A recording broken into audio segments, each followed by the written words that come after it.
ఈ గ్రామం కరువును జయించింది.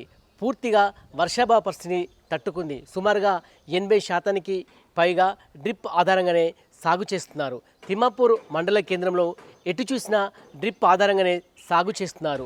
2 దశాబ్దాల క్రితం ఇక్కడ కరువుతో చాలామంది రైతులు బాధపడ్డారు. కనీసం 10 గుంటలు సాగు చేసినా చేతికి రాదు. దీంతో చాలామంది ఆర్థికంగా ఇబ్బంది పడ్డారు. కానీ ఇక దశాబ్ద కాలం నుంచి కూడా పూర్తిగా డ్రిప్ ఆధారంగానే సాగు చేస్తున్నారు. దీంతో తక్కువ నీటితో ఎక్కువగా ఇటు పొదుపుగా నీటిని వాడుకుంటూ అదేవిధంగా ఎక్కువ పంటలు సాగు చేస్తూ ఎంతోమంది రైతులకు ఆదర్శంగా నిలుస్తున్నారు. ఇప్పుడు సరైన వర్షాలు లేకున్నప్పటికీ ఇప్పటికీ గ్రామంలో వివిధ రకాల కూరగాయలను సాగు చేశారు. అంతేకాకుండా ఆరుతడి పంటలు కూడా సాగు చేస్తున్నారు. మామూలుగా బావి కానీ బోరు ఆధారంగా 4 ఎకరాలు సాగు చేస్తే మాత్రం డ్రిప్ ఆధారంగా మాత్రం అంతకంటే ఎక్కువ అంటే సుమారుగా 50% వరకు నీటిని పొదుపుగా వాడుకోవచ్చు. దాంతోపాటు కూడా పంట దిగుమతి కూడా ఎక్కువ వస్తుంది. అయితే కరిమేరకు కేవలం 10 కిలోమీటర్ దూరం ఉన్న కారణంగా చాలా మార్కెట్ సౌకర్యం ఉంది. దీంతో మెజార్టీ రైతులందరూ కూడా కూరగాయలు సాగు చేస్తున్నారు.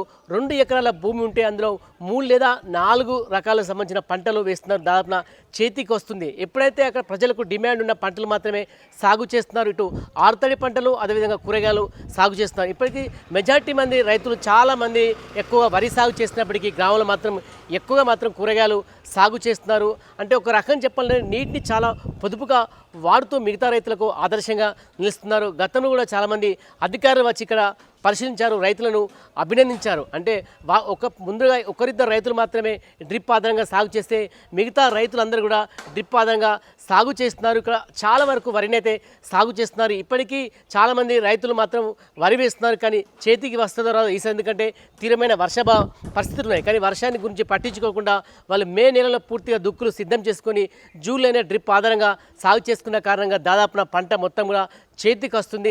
అన్ని రకాల కూరగాయలు టమాటా, బెండ, బీర, కాకరకాయ అదేవిధంగా ఆకుకూరలు కూడా సాగు చేస్తున్నారు. ఇక్కడ ఏదైతే మామూలుగా డిమాండ్ ఉంటుందో ఆ డిమాండ్కి అనుగుణంగా కూరగాయలు సాగు చేస్తున్నారు. ముఖ్యంగా ఇప్పుడు శ్రావణ మాసం సీజను కూరగాయలకు చాలా డిమాండ్ ఉంటుంది. అంతేకాకుండా శుభ కార్యక్రమాలు కూడా ఎక్కువ జరిగిన నేపథ్యంలో ఇప్పుడు ఆ కూరగాయలకు డిమాండ్ ఉన్న కారణంగా ఈ టైంలో చేతికి కూరగాయలు వస్తాయి. అంతేకాకుండా పూర్తిగా ఆధునిక పద్ధతి ద్వారా కూడా ఈ తిమ్మాపూర్లో సాగు చేస్తున్నారు. మంచి దిగుబడి సాధిస్తున్నారు. ఎంతోమంది రైతులకు ఆదర్శంగా నిలుస్తున్నారు. అంతేకాకుండా ఆర్థిక ప్రగతి కూడా సాధిస్తున్నారు. అంటే మిగతా రైతులు కూడా వీరిని చూసి కొంత నేర్చుకోవాలి. ఎందుకంటే ఎంత పొదుపుగా నీళ్ళను వాడి సాగు చేస్తే అంత లాభాలు వస్తాయి. చాలామంది రైతులు కొంత వరిని ఎక్కువ సాగు చేయడానికి ఆసక్తి చూపుతున్నారు. కానీ ఎప్పుడైతే వాణిజ్య పంటలు కావచ్చు, ఆరుతడి పంటలు కావచ్చు సాగు చేస్తే మాత్రము మంచి డిమాండ్ ఉంటుంది. అంతేకాకుండా మార్కెట్ రేటు కూడా ఎక్కువ ఉంటుంది. దీంతో రైతు కొంత ఆర్థికంగా బాగుపడే అవకాశాలు కనబడతాయి. మొత్తానికి తిమ్మాపూర్లో మాత్రము ఏ రైతును కదిలించినా మాత్రం ఖచ్చితంగా అక్కడ బింది సేద్యం చేస్తున్నాడు. బింది సేద్యం దారుణంగానే సాగు చేస్తున్నాడు. అందులో భాగంగా